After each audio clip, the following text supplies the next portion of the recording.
I've gotten lots of questions on how I make my carrot cake baked oats, so let's make them together. First, you're gonna preheat your oven to 375. Next, you're gonna take 2 bananas and mash those, and a cup of carrots, which is less than this, and grate those as well. Grate these and combine, and it's part of the process to eat the little bits. We are going to combine the rest of our ingredients. Half a cup of yogurt, half a cup of milk, and 2 eggs.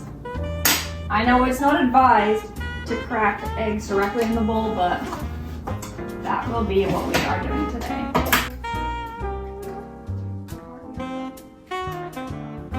I kind of measure this depending on how big the bananas are.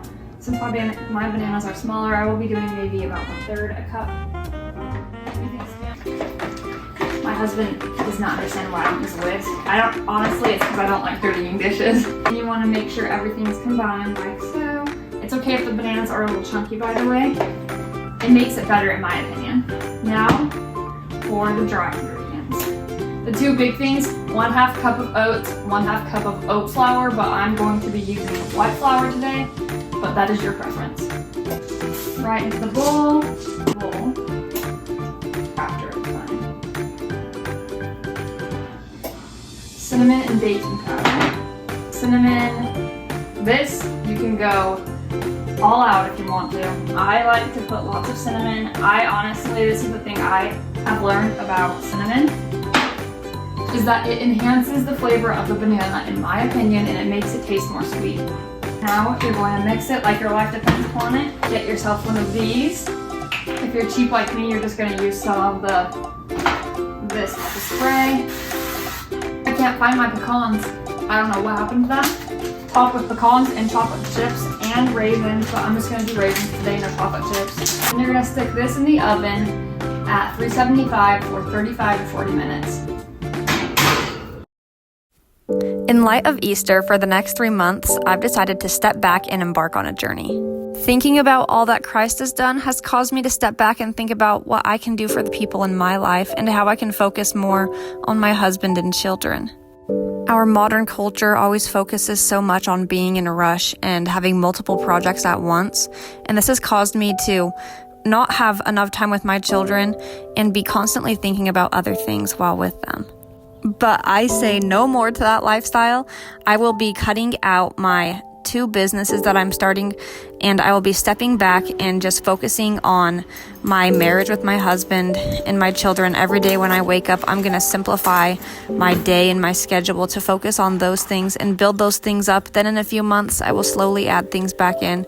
But if I find myself becoming stressed or overwhelmed, or thinking of other things besides my babies and my husband during the day, I'm going to once again cut those things out. My babies are so small, and I want to build these core memories with them while they're so little, and I want to make sure that I'm fully present with them. So today for lunch we are having tuna noodle casserole, and you're going to start by making a pot of mac and cheese. And then after that mac and cheese is done, I will show you what the next step is. My bad, actually while the mac and cheese is cooking, you're gonna throw in some mixed veggies or peas. I'm doing this medley right here. After your mac and cheese is all done, you're going to grab, I have myself cream of mushroom, you can use cream of chicken as well. And you're going to just dump the whole can directly inside of it and then mix it all together. And then last but not least, I'm using one of these tuna pouches right here, white tuna. And you just mix that in after.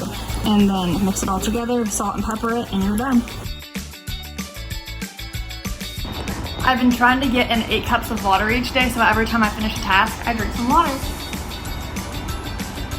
Especially with breastfeeding, it's super important. So, and also, it is like desert vibes on the max right now. It's so hot, like past 10 a.m. the UV rays are like insane, so the water is a necessity.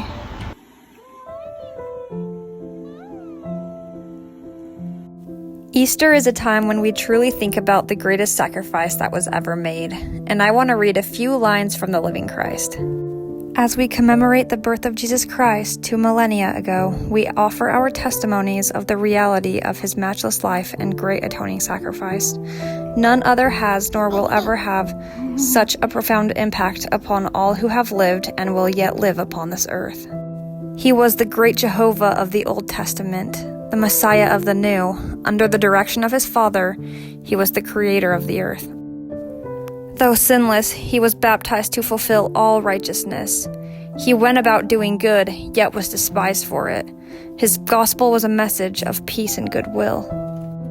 We solemnly testify that his life, which is central to all human history, neither began in Bethlehem nor concluded on Calvary. I'm now heading to the grocery store to do some couponing, so come along with me.